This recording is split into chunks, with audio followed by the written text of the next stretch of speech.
Inastos pala yung pera bago pa makuha yung confidential funds. Kala nila, wala magche-check sa kanila. Pinamudbod na, pinamudbod. Tanong sila ngayon, paano po namin i-liquidate? Iba sa national eh.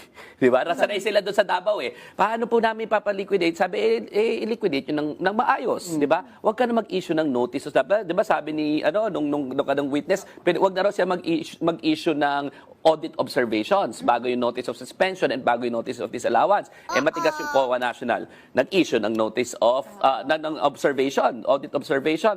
Pagkatapos mag-issue ng audit observation, sabi na, naku, seryoso ito ah.